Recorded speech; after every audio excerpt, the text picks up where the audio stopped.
तो अब मालदीव का भारत से पंगा लेना अब उसी पर भारी पड़ता हुआ नजर आ रहा है, क्योंकि भारत ने एक और प्रोजेक्ट फ्रांस और यूएई में शिफ्ट कर दिया है, जो कि मालदीव में इसी साल यानी कि 2024 के शुरुआती दौर में ही सेटअप किया जाना था।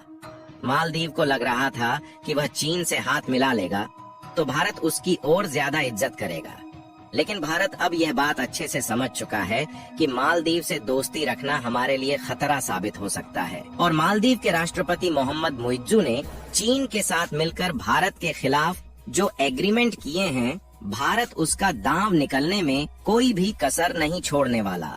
और जो प्रोजेक्ट और इंफ्रास्ट्रक्चर मालदीव में तैयार किया जाना था, मालदीव को सबक सिखाने के लिए उसको अन्य देशों में शिफ्ट कर दिया जा रहा है।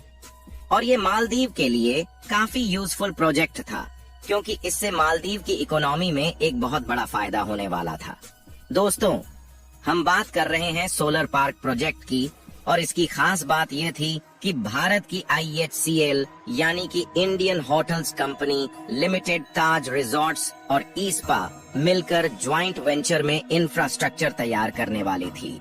और कमाल की बात यह है कि इसे इस तरीके से डिजाइन किया जाने वाला था जिससे यह पानी पर तैरता रहे, क्योंकि मालदीव जैसे देशों में जमीनी हिस्से बहुत ही कम है और यह कोई छोटा मोटा प्रोजेक्ट नहीं था। इसको एक बहुत ही बड़े लेवल पर सेटअप किया जाना था और भारत की कंपनियों ने इसके लिए एक लार्ज अमाउंट इन्वेस्टमेंट पहले से बचा रखी थी।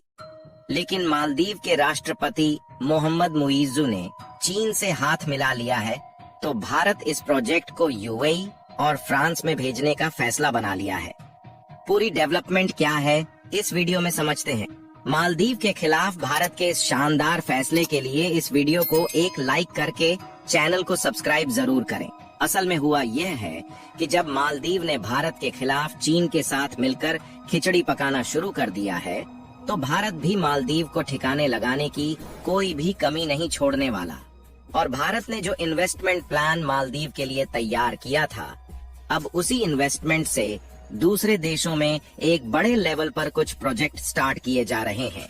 इसी में से एक प्रोजेक्ट सोलर पार्क को लेकर है, जिसको भारत के द्वारा 2024 के शुरुआती दौर में मालदीव में सेटअप किया जाना था, जिसमें भारत की दो बड़ी कंपनियां IHCL ताज एक्सकोटिका रिजॉर्ट्स और इस्पा मिलकर मालदीव में बड़े फ्लोटिंग सोलर पार्क को सेटअप करने वाली थी।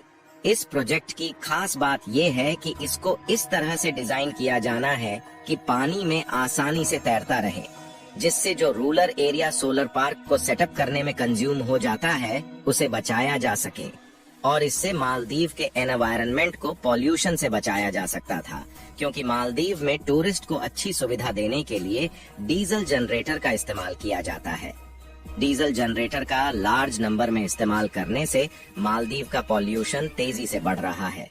यही नहीं, इसके अलावा फ्लोटिंग सोलर पार्क प्रोजेक्ट प्रत्येक वर्ष 1189 टन ग्रीन हाउस एमिशन को कम किया जा सकता है।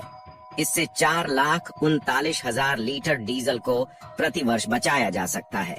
और जो नॉइज पॉल्यूशन है, उसमें 40% की कटौती हो सकती है।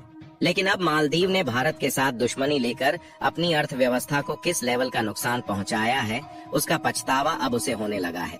लेकिन चाहे कुछ भी हो जाए, भारत अब मालदीव का किसी भी सेक्टर में हेल्प नहीं करने वाला है। और जब से मालदीव के राष्ट्रपति चीन के राष्ट्रपति शी जिनपिंग से मिले हैं, तब से उनके तेवर बदले हुए हैं। यानी देखा जाए तो मालदीव के राष्ट्रपति भारत के खिलाफ जहर उगलना शुरू कर दिए हैं। और जो भारत के 77 सैनिक मालदीव में अभी तक मौजूद थे, उनको निकालने का फिर से आदेश दे दिया है। वैसे तो मालदीव के राष्ट्रपति ने इन सैनिकों को निकालने का आदेश उसी समय दे दिया था जब वह नए राष्ट्रपति बने थे। फिर भी अभी तक इसके लिए कोई समय सीमा निर्धारित नहीं की गई थी। लेकिन जब से मालदीव के राष्ट्रपति चीन के राष्ट्रपति से मिले हैं, तो उन्होंने सैनिकों को निकालने के लिए 35 दिन का समय दिया है। यानी कि भारत अब समझ चुका है कि मालदीव भारत के साथ किस तरह का बर्ताव भविष्य में रखने वाला है। और जब मालदीव छोटा सा देश होकर भारत को आंखें दिखाएगा, तो भारत भी शांत नहीं बैठने वाला है। और इसीलिए भारत भी कुछ LPG प्रोजेक्ट और रिन्यूएबल एनर्जी के इस सोलर प्रोजेक्ट को भी दूसरे देशों में शिफ्ट करने जा रहा है।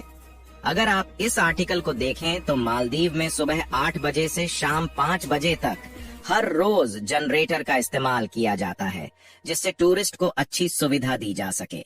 ताज एक्सकोटिका के फ्लोटिंग सोलर प्रोजेक्ट के लगाने के बाद इसे शट डाउन किया जा सकता था, लेकिन मालदीव ने जिस तरह से भारत को अपने तेवर दिखाना शुरू किया है, उससे भारत ने सूझबूझकर अपने फैसले को बदल दिया है और अब भारत की कंपनियों ने इसे ग्लोबली लेवल पर ले जाना शुरू कर दिया है और अब यूएई और फ्रांस जैसे देशों में सेटअप करने जा रही है, जिसमें ये डिसाइड किया गया है कि साल 2030 तक लगभग 1 ट्रिलियन इन्वेस्टमेंट की जाएगी।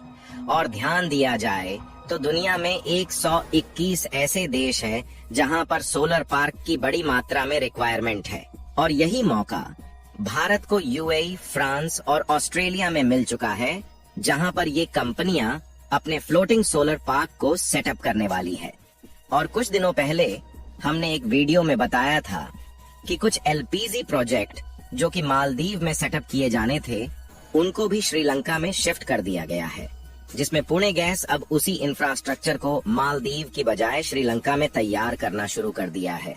और देखा जाए तो इस समय श्रीलंका में एलपीजी गैस की डिमांड बहुत ज्यादा है। और भारत के लिए कमाल की बात यह है कि पुणे गैस एलपीजी प्रोजेक्ट को श्रीलंका की एक कंपनी के साथ जॉइंट वेंचर में सेटअप करने वाली है।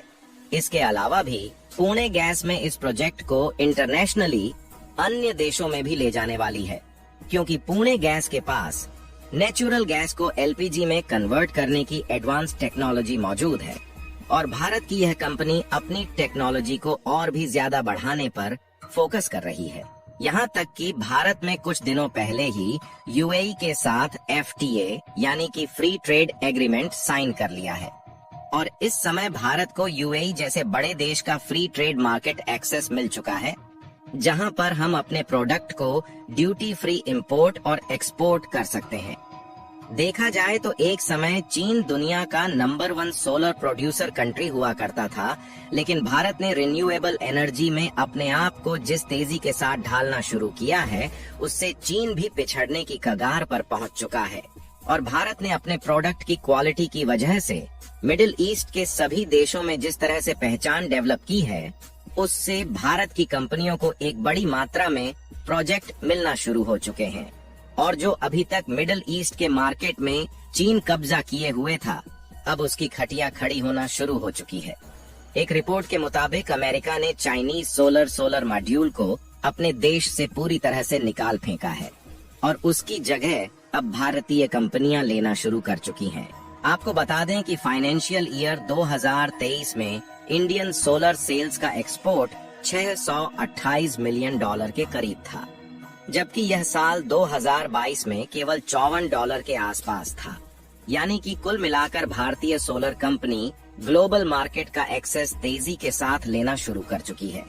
यानी कुल मिलाकर देखा जाए तो भारतीय कंपनी धीरे धीरे मिडिल ईस्ट के सभी देशों में फैलती चली जा रही है।